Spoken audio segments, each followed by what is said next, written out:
সবাইকে স্বাগতম ফারজানা আহমেদের নতুন পাঠে।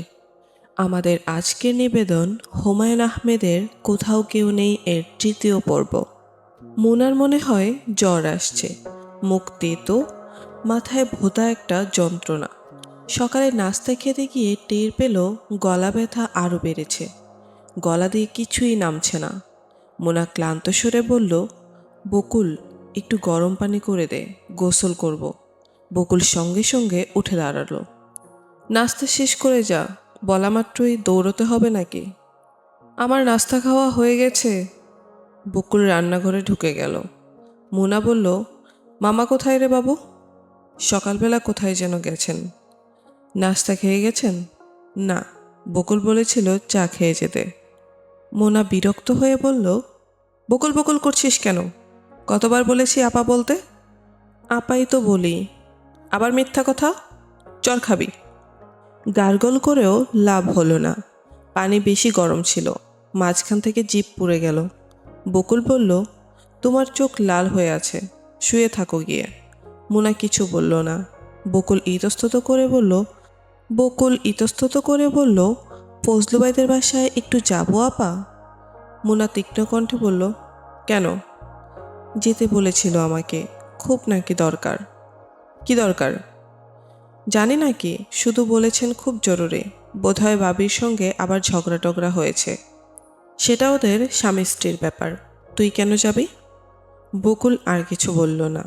ফজলুর রহমান সাহেব গলির ওপাশেই থাকেন, মাস 6 হলো এসেছেন। খুব সামাজিক ধরনের মানুষ। এসেই আশেপাশের সব বাড়িতে গেছেন, বিয়ের সময় নিজে এসে দাওয়াত করে গেছেন। মুনার নিজের ধারণা লোকটি গায়ে পড়া ধরনের। প্রথম আলাপেই খালা খালু আপামনি ডাকাডাকি তার ভালো লাগেনি। বকুলের সঙ্গে ভদ্রলোকের স্ত্রীর খুব খাতির, এটাও মুনার ভালো লাগেনি। অবিবাহিতা মেয়ের সঙ্গে একজন বিবাহিত মহিলার এত ভাব থাকা ঠিক না। বকুল আবার বলল, আপা যাব? মুনা জবাব দিল না। ব্যাপারটা সে এড়িয়ে যেতে চায়, কিন্তু বকুলের চোখে মুখে আগ্রহ ঝলমল করছে। মুনা বলল, কি নিয়ে তোদের এত গল্প? বকুল মাথা নিচু করে হাসতে লাগলো। তার গালে লাল আভা। নিশ্চয়ই নিষিদ্ধ গল্পগুজব হয়।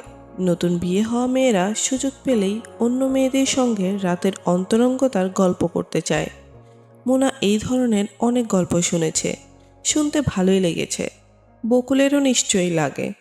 আপা যাব? না, রান্নাবান্না করতে হবে না। আজ আমি বাইরে যাব, ফিরতে সন্ধ্যা হবে। জ্বর নিয়ে কোথায় যাবে? মুনা জবাব দিল না। বকুল বলল, বেশিক্ষণ থাকবো না আপা, যাবো আর আসবো। যাই। ঠিক আছে, যা। লতিফা বিছানা ছেড়ে উঠলেন 10টার দিকে। আজ তার শরীর বেশ ভালো। 10-12 দিনের মধ্যে আজ এই প্রথম ঘর ছেড়ে বের হলেন। বাবু ছুটে গিয়ে মাকে বসার জন্য একটা মোড়া এগিয়ে দিল। তিনিও বেশি বসলেন না, দেয়াল ধরে ধরে বসার ঘরে চলে এলেন। বাবু বলল, বেশি হাঁটাহাঁটি করবে না মা। লতিফা বললেন, তোর বাবা কোথায়? জানি না। বকুল? বকুল কোথায় গেল? ফজলু ভাইদের বাসায় গেছে। ডেকে নিয়ে আসবো? না, ডাকতে হবে না। তিনি একটি বেতের চেয়ারে ক্লান্ত হয়ে বসে পড়লেন। মুনাকে বলতো আমাকে 1 কাপ আদা চা দিতে। মুনা আবার জ্বর, শুয়ে আছে, আমি বানিয়ে দিই? না থাক, হাতটাত পুড়বি। না, হাত পুড়ব না। বাবু খুব উৎসাহ নিয়ে চা বানাতে গেল। লতিফা এলেন তার পেছনে পেছনে। বিরক্ত স্বরে বললেন, ইস, কি অবস্থা রান্নাঘরের! তোমাকে একটা চেয়ার এনে দিব মা, বসবে? না, চেয়ার লাগবে না। লতিফা নোংরা মেঝেতেই পা ছড়িয়ে বসলেন। বাবু বলল, মা দেখো তো, লিকার করা হয়ে গেছে? না, ঠিক আছে। মুনার জ্বর কি খুব বেশি? ওই দিন বৃষ্টিতে সবাই ভিজলাম তো, কারো কিছু হলো না। মুনা আবার টনসিল ফুলে গেল। চায়ে চুমুক দিয়ে লতিফার বমি বমি ভাব হলো, শরীরটা গেছে। তিনি সাবধানেই উঠে দাঁড়ালেন। তার পা কাঁপছে। চা খাবে না? ওহো, তুই খেয়ে ফেল, শরীরটা খারাপ লাগছে, শুয়ে থাকবো। মুনাকে বলতো একটু আসতে। তিনি নিজের ঘরে ফিরে গেলেন। তার মনে হলো আর কোনোদিন এই ঘর থেকে বেরোতে পারবেন না। বাকিটা জীবন এই ঘরেই কাটাতে হবে। আজকাল প্রায়ই তার এই রকম মনে হয়। মুনা এসে দেখল লতিফা কাঁদছেন। সে না দেখার ভান করে সহজভাবেই বলল, ডেকেছিলে মামি? তুই একটু বস আমার পাশে। মুনা বসল। লতিফা কি বলবেন মনে করতে পারলেন না। কি একটা যেন বলতে চেয়েছিলেন। বেশ কিছুদিন ধরে এরকম হচ্ছে, কিছুই মনে থাকছে না। কি জন্য ডেকেছিলাম আমি? এমনি এমনি ডাকলাম, শরীরটা বড় খারাপ। তোমার নিজের জন্যই তোমার শরীর ঠিক হচ্ছে না মামি। দুপুর 1টার আগে কিছু মুখে দাও না, রুগীদের আরও বেশি করে খেতে হয়। ইচ্ছা করে না, বমি আসে। আসলে আসুক। লতিফা ক্লান্ত সুরে বললেন, বকুলের একটা বিয়ের ব্যবস্থা কর, তোর মামাকে বল। মুনা অবাক হয়ে বলল, কেন? ওর কি বিয়ের বয়স হয়েছে নাকি? কি যে বলো তুমি! বয়স খুব কমও তো না, নভেম্বর মাসে 15 হবে। 15 বছর বয়সে কোনো মেয়ের বিয়ে হয় নাকি? বিয়ে দিলেই হয়। আমার বিয়ে হয়েছিল 14 বছর বয়সে। তুমি বলছো 33 বছর আগের কথা। লতিফা ক্ষীণ সুরে বললেন, আমার শরীর ভালো না, তুইও চলে যাচ্ছিস, আমার সাহস হয় না। তোর মামাকে বল ওই ছেলেটার সঙ্গে কথা বলতে, তুই বললে শুনবে। কোন ছেলেটার সঙ্গে? বিয়ের প্রস্তাব দিয়েছিল যে, গ্রিন রোডে ফার্মেসি আছে ছেলেটার। মামা মিডফোর্ডের ডাক্তার। বাটু বাবাজির কথা বলছো? 3 ফুট বামুন? লতিফা ছোট্ট একটা নিঃশ্বাস ফেললেন। মুন্না বলল, বকুলের বিয়ে প্রসঙ্গে আমি কারোর সঙ্গে কোনো কথা টথা বলতে পারবো না। ওর মতো সুন্দরী মেয়ে খুব কম আছে। ওর বিয়ে নিয়ে কোনো ঝামেলা হবে না, তুমি নিশ্চিন্ত থাকো।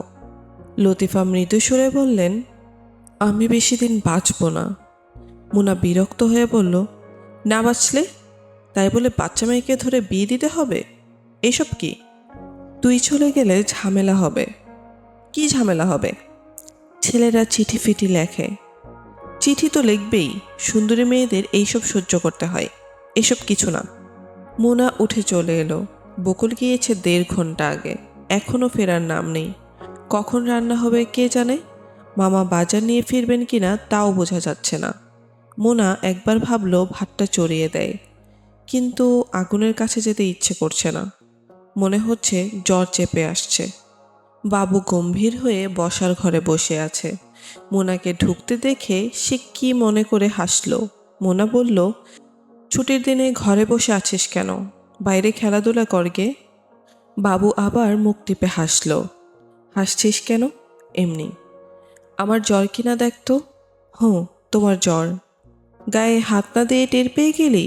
বাবু লজ্জিত মুখে কাছে এগিয়ে এলো। তার হাত বেশ ঠান্ডা, তার মানে বেশ জ্বর গায়ে। বাসায় কোনো থার্মোমিটার নেই, জ্বর কত বোঝার উপায় নেই।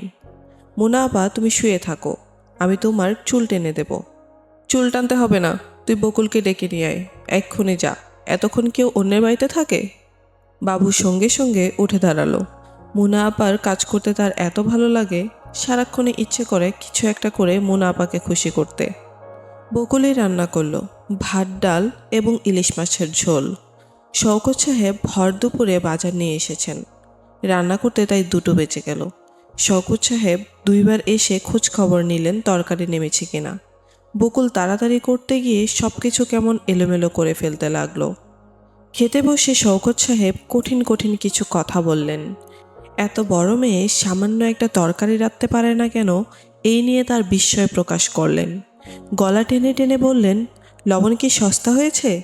আধাশের লবণ দিয়ে দিয়েছিস তরকারিতে, সবটা তুই একা খেয়ে শেষ করবি। বকুলের লজ্জায় মরে যেতে ইচ্ছে করলো। শওকত সাহেব প্লেট ঠেলে দিয়ে হাত ধুতে গেলেন।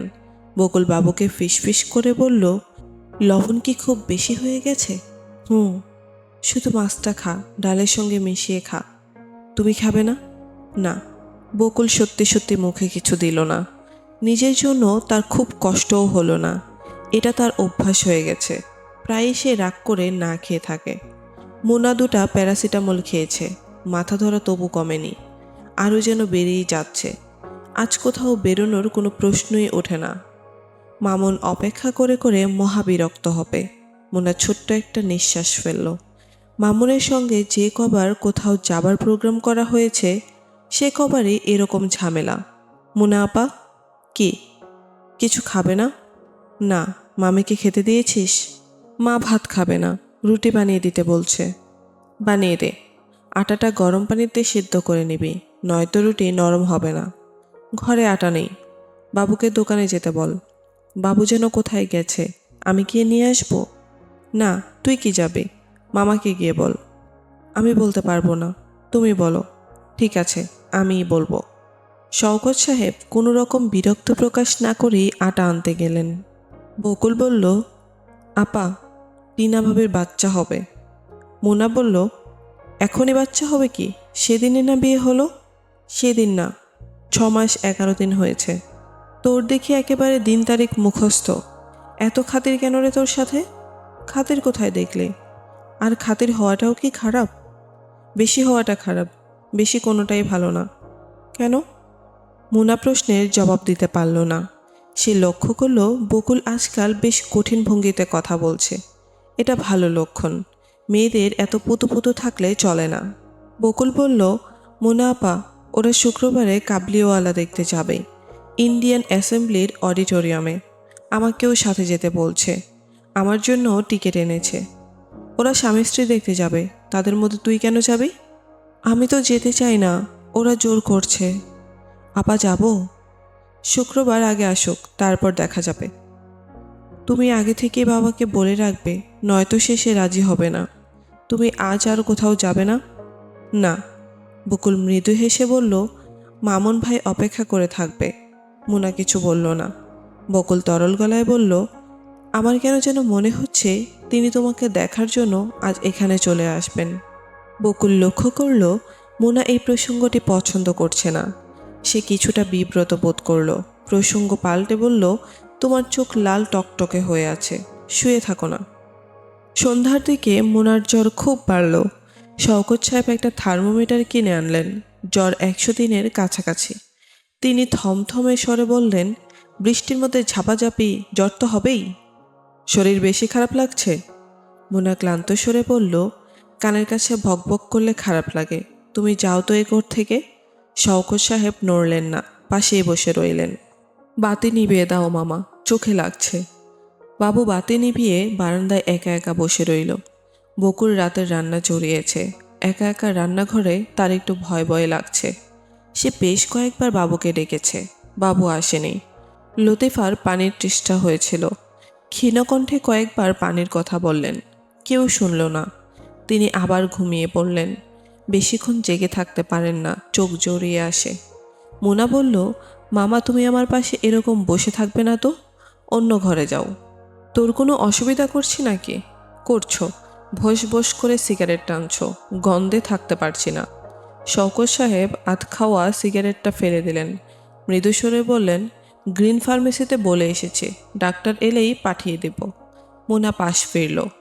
গায়ের ওপর কাঁথাটা দিয়ে রাখ না, ফেলে দিচ্ছিস কেন? গরম লাগছে তাই ফেলে দিচ্ছি, ঠান্ডা লাগলে আবার দেব। তুমি ও ঘরে গিয়ে বসো না মামা। শওকত সাহেব উঠলেন না। গলার সুর অনেকখানি নামিয়ে বললেন, তোর বাবা তো তোর বিয়ের জন্য আলাদা করে কিছু টাকা দিয়ে গিয়েছিল আমাকে, 9,000 টাকা।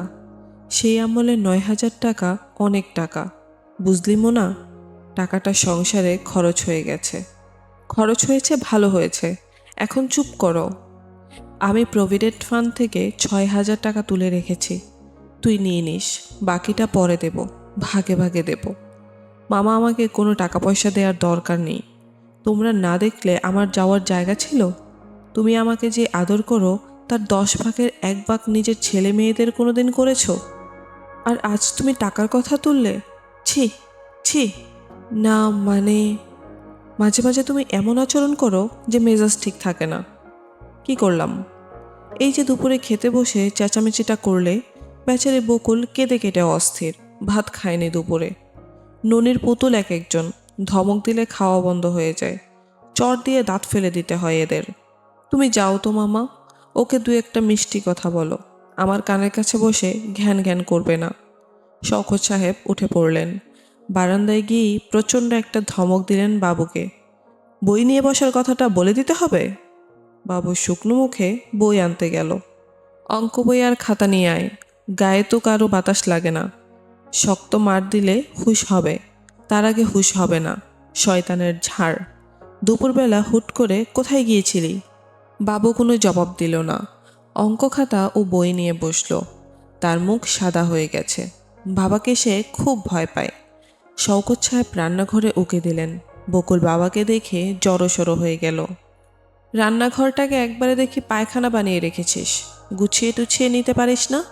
কোনোটাই তো দেখে হয় না। পড়াশোনা না, কাজকর্মও না, করবিটা কি? কারো বাড়িতে ঝিগিরিও তো পাবি না। এক কাপ চা বানিয়ে দিয়ে যা। বকুল ক্ষীণ সুরে বলল, দুধ চা? একটা হলেই হলো। তোর মা কিছু খেয়েছে দুপুরে? রুটি খেয়েছিল। মুনার জন্য হালকা করে বার্লি বানা। লেবুর রস দিয়ে লবণ দিয়ে ভালো করে বানা। বার্লি আছে না ঘরে? আছে। শওকত সাহেব চলে গেলেন। তখন বকুলের মনে পড়ল ঘরে বার্লি নেই। এই কথাটা এখন বাবাকে কে বলবে? রাগে নিজের হাত কামড়াতে ইচ্ছে হচ্ছে। সে বাবার জন্য চায়ের পানি চড়ালো। ঘরটা একটু গোছাতে চেষ্টা করলো। তার আবারও কেন জানি ভয় ভয় করছে। রান্নাঘরে একা থাকলেই একটা ভয়ের গল্প মনে হয়। ওই যে রান্নাঘরে একটা বউ একা একা মাছ ভাজছিল, হঠাৎ জানালা দিয়ে একটা রোগা কালো হাত বেরিয়ে এলো। নাকিশোরে একজনকে বলল, মাছ ভাজা দে। তাছাড়া আজ দুপুরেও ভাবি ৫-৬টা ভূতের গল্প বলেছে। তার কোনো খালার নাকি জিনের সঙ্গে বিয়ে হয়েছিল। সেই জিন সুন্দর সুন্দর সব জিনিসপত্র এনে দিত। একবার নাকি একটা ফুলের মালা এনে দিয়েছিল, যার সবগুলি ফুল কুচকুচে কালো রঙের। দিনের বেলা গল্পগুলি শুনে হাসি এসেছে, কিন্তু এখন আবার কেমন ভয় ভয় লাগছে। সবগুলি গল্পই মনে হচ্ছে সত্যি। ভাবি বলেছিল, তুমি যা সুন্দর, সাবধানে থাকবে ভাই। ভর দুপুরে আর সন্ধ্যায় এলোচুলে থাকবে না। বকুল অবাক হয়ে বলেছিল, এলোচুলে থাকলে কি হয়? খারাপ বাতাস লাগে। খারাপ বাতাস লাগে মানে? জিন ভূতের আছর হয়। সুন্দরী মেয়েদের উপর জিনের আসর হওয়া খুব খারাপ। সারা রাত এরা ঘুমোতে দেয় না, বিরক্ত করে। কিভাবে বিরক্ত করে? এখন বুঝবে না, বিয়ে হওয়ার পর বুঝবে। এই বলে ভাবি মুখ টিপে টিপে খুব হাসলো, রহস্যময় হাসি। কি বকুল, শুনতে চাও কি বিরক্ত করে? না, শুনতে চাই না। অবশ্যই অনেকে সেটা পছন্দও করে। আমার ওই খালার কথা বলেছিলাম না, সেই খালা জিন্না এলে এমন অস্থির হয়ে যেত, কাপড় টাপড় খুলে ফেলে বিশ্রী কাণ্ড করত।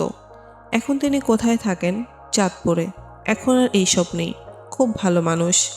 এক ওভারশেয়ারের সাথে বিয়ে হয়েছে, 3 ছেলে মেয়ে। জিনভূতের কথা আর তেমন কিছুই মনে নেই। ডাক্তার এলো 9:30টার সময়। তার সঙ্গে এলো বাকের। বাকেরের গায়ে চকচকে লাল রঙের একটা শার্ট। শার্টের পকেটে 5 ফাইলের পকেট উঁচু হয়ে আছে। তার মুখ অত্যন্ত গম্ভীর, যেন অশোকের ব্যাপার দারুণ চিন্তিত। বাকেরকে দেখে মুনার বিরক্তির সীমা রইল না। তাকে পরিষ্কার করে বলা হয়েছে এ বাড়িতে যেন কোনোদিন না আসে। তবু কেমন নির্লজ্জের মতো এসেছে। আর বাবুর কাণ্ড, একেবারে শোবার ঘরে নিয়ে আসতে হবে। সে তো আর ডাক্তার না। মুনা বিরক্ত চোখে তাকিয়ে রইল। বাকের বলল, খুব ফ্লু হচ্ছে চারদিকে, কাহিল অবস্থা। জ্বর বেশি নাকি তোমার? মুনা জবাব দিল না। তাকালো ডাক্তারের দিকে। এই ডাক্তার এই পাড়ায় নতুন এসেছে, দেখে মনে হয় 9-10-এ পড়ে। স্ট্যাথোস্কোপ হাতে নিয়ে এমনভাবে চারদিকে দেখছে, যেন যন্ত্রটা নিয়ে সে কী করবে বুঝে উঠতে পারছে না, কিংবা হয়তো স্ট্যাথোস্কোপ বুকে বসাতে সাহস করছে না। মুনা বলল, আমার গলাটা দেখুন, ঢোক গিলতে পারি না। ডাক্তার সাহেব গলায় ছোট্ট একটা টর্চের আলো ফেললেন। বাকের বলল, দেখি আমি টর্চ ধরছি, আপনি দেখুন ভালো করে। ডাক্তারের কিছু বলার আগেই সে টর্চ নিয়ে এলো। মুনা বলল, আপনি বসার ঘরে গিয়ে বসুন না, ওনাকে দেখতে দিন। উনিই তো দেখছেন, আমি দেখছি নাকি? আমি কি ডাক্তার? হা হা হা হা। ডাক্তার সাহেব বললেন, কানে ব্যথা আছে? জি না। আপনার কি আগেরও টনসিলের প্রবলেম ছিল? জি। বাকের একগাল হেসে বলল, একেবারে ছোটবেলা থেকে মোনার এই প্রবলেম। বৃষ্টির এক ফোঁটা পড়ল, অমনি তার গলা ফুলে গেল। পিকিউলিয়ার। ডাক্তার সাহেব নিচু সুরে বললেন, একটা থ্রোট কালচার করা দরকার। বাকের বলল, দরকার হলে করবেন। একবার কেন, 10 বার করবেন। হা হা হা হা। মোনা বলল, আপনারা বসার ঘরে গিয়ে বসুন, আমি চা দিতে বলি। বাকের বলল, চাটা কিছু লাগবে না। রুগীর বাসায় কোনো খাওয়া দাওয়া করার ঠিক না। কি বলেন ডাক্তার সাহেব? ডাক্তার কিছুই বললেন না। বকুলের দিকে তাকিয়ে বললেন, আমাকে একটু পানি দেবেন, হাত ধোবো। এই প্রথম বোধহয় বয়স্ক একজন কেউ বকুলকে আপনি বলল। বকুলের গাল টকটকে লাল হয়ে গেল মুহূর্তেই। সে অনেকখানি মাথা নিচু করে ফেলল। বাকের বলল, সাবান আর পানি নিয়ে আস বকুল। পরিষ্কার দেখে একটা টাওয়ালও আনবে। মোনা বলল, বাকের ভাই, আপনি বসার ঘরে চলে যান, মামার সঙ্গে কথা বলুন। এই ঘরটা গরম, ফ্যানটা ছাড়ো না। ফ্যান নষ্ট, কয়েল নষ্ট হয়ে গেছে। তাই নাকি? আচ্ছা, সকালবেলা লোক পাঠিয়ে দেব, খুলে নিয়ে যাবে। মদনাকে বললেই 1 ঘন্টার মধ্যে ঠিক করে দেবে। ঝামেলা করতে হবে না, কোনো ঝামেলা না। মদনা শালাকে একটা ধমক দিলেই হবে। বাকের বেশ নিশ্চিন্ত ভঙ্গিতে সিগারেটের প্যাকেট থেকে সিগারেট বের করলো। চকচকে লাইটার বের করে অনেক সময় নিয়ে সিগারেট ধরালো। ডাক্তার সাহেব বারান্দায় হাত ধুতে গিয়ে মৃদুস্বরে জিজ্ঞাসা করলো, কি নাম আপনার? উত্তর দিতে বকুলের খুব লজ্জা লাগলো। তার মনে হলো যেন এর উত্তর দেওয়াটা ঠিক না। সে অস্পষ্ট স্বরে বলল, বকুল। আমাকে তুমি করে বলবেন, আমি স্কুলে পড়ি। তাই নাকি? কোন স্কুলে? মডেল গার্লস স্কুলে। মেট্রিক দেবে এবার? জি। সায়েন্স? জি না, সায়েন্স পড়লে ভালো করতে, ডাক্তার হতে পারতে। ডাক্তারের খুব দরকার আমাদের, মেয়ে ডাক্তারের দরকার আরও বেশি। বকুল কিছু বলল না, জগে করে পানি ঢেলে দিতে লাগলো। ডাক্তার সাহেবের হাত পরিষ্কার করতে অনেক সময় লাগলো। যাবার সময় তিনি ভিজিটও নিলেন না। কেন ভিজিট নিচ্ছেন না সেই কারণটিও স্পষ্ট করে বলতে পারলেন না। হরবড় করে যা বললেন তার মানে হলো সবার কাছ থেকে তিনি ভিজিট নেন না। ডাক্তারি তো কোনো ব্যবসা না, ব্যবসায়ী দৃষ্টিভঙ্গি থেকে এটাকে দেখা ঠিক না, ইত্যাদি। তারা বেশ কিছু সময় বসার ঘরে বসে রইল। ডাক্তার সাহেব বললেন তিনি চা খান না, তবুও শেষ পর্যন্ত চা খেলেন। বাকের বলল, ঘরে কাজের লোক নেই, এটা তাকে বললেই একটা ব্যবস্থা করতে পারত। বাবুকে সে ছোটোখাটো একটা ধমকও দিল, রোজ দেখা হয়, আমাকে বললেই পারতি। পরদিন সকালে মদন মিস্ত্রির লোকজন এসে ফ্যান খুলে নিয়ে গেল, বলে গেল বিকেলের মধ্যে দিয়ে যাবে। তার কিছুক্ষণ পর এলেন ডাক্তার সাহেব। তিনি নাকি পাশ দিয়ে যাচ্ছিলেন, রোগী কেমন আছে দেখে যেতে এসেছেন। বকুল তাকে চা বানিয়ে খাওয়ালো। চাটা তার কাছে খুব চমৎকার লাগলো। কোনো দোকান থেকে চায়ের পাতা কেনা হয়েছে তা জানতে চাইলেন। বকুল চোখ মুখ লাল করে তার সামনে বসে রইল। তার মানে হলো এরকম একটা চমৎকার ছেলের সঙ্গে তার বিয়ে হলে খুব ভালো হতো। ডাক্তার সাহেব যাবার আগে বললেন, বকুল যাই। বকুলের কিছু একটা বলা উচিত, কিন্তু সে বলতে পারল না।